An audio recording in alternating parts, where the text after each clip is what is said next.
À l'endroit de mes confrères journalistes, j'aimerais dire ceci. Si je tiens absolument à poursuivre M. Oyono en correctionnel, c'est pour l'exemple. Il n'est pas question que n'importe qui se lève dans ce pays et il va agresser des journalistes en plein exercice.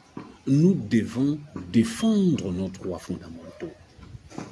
Nous sommes régis par le Code de la communication,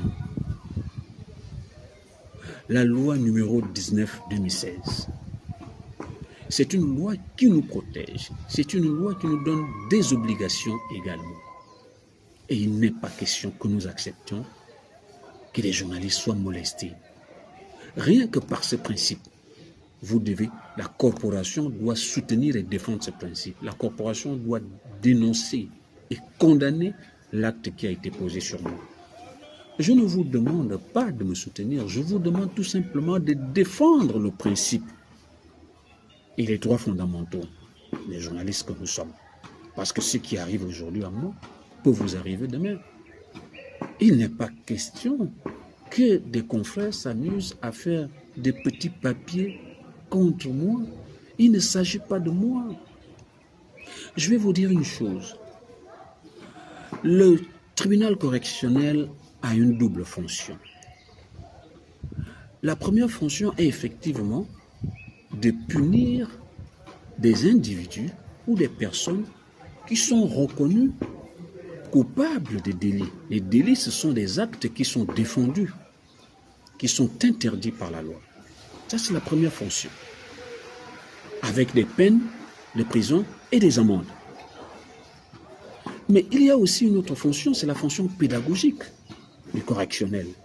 C'est-à-dire que il faudrait que les enfants de M. Oyono soient condamnés pour que plus personne ne puisse penser qu'il peut agresser un journaliste pendant l'exercice de ses fonctions. Donc la fonction pédagogique du correctionnel, c'est aussi de montrer l'exemple, de dire à la société que voilà, il est interdit de violer les lois. Il est interdit de commettre des délits.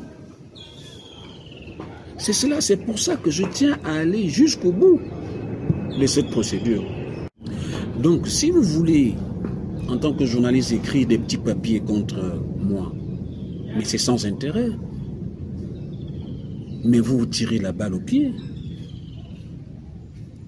parce qu'il s'agit de notre profession que nous devons défendre. Il s'agit des principes de notre profession que nous devons défendre. Il est évident que si je n'ai pas respecté les obligations professionnelles dans la conduite et le traitement de ce dossier qui m'oppose à M. Oyono, mais nous avons ici le régulateur qui est la haute autorité de la communication, qui est là pour nous rappeler le respect des règles de déontologie et le respect des règles professionnelles. Je ne vous demande pas de me défendre. Je vous demande de défendre le principe. Je vous demande de défendre la corporation. Et je vous demande également d'aller sur le terrain.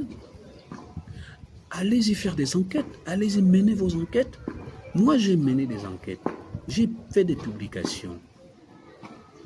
Mais allez-y sur le terrain si vous voulez écrire sur ce dossier. Allez-y fouiller, allez-y au parquet, allez-y à la DGR. Vous allez vous instruire, vous informer de cette procédure. Vous aurez de très bonnes informations. Allez-y voir les familles qui se plaignent. Allez-y voir les voisins. Vous aurez toute l'information nécessaire sur cette question, sur cette procédure, sur cette affaire de profanation de tombe, mais également sur la procédure de violence qui est la mienne. Plutôt que d'écrire n'importe quoi, appelez, je suis votre confrère, vous prenez votre téléphone, vous m'appelez, je vous donne la position. Parce que ce que je vois qui est écrit, c'est vraiment ridicule. Ça prouve effectivement que le journaliste qui écrit ne connaît pas ce qu'on appelle une procédure pénale. Il n'est même pas informé, il n'a même pas cherché. Allez au parquet. Voilà ce que je tenais à dire pour que tout le monde soit au même niveau d'information. Je vous remercie de votre attention.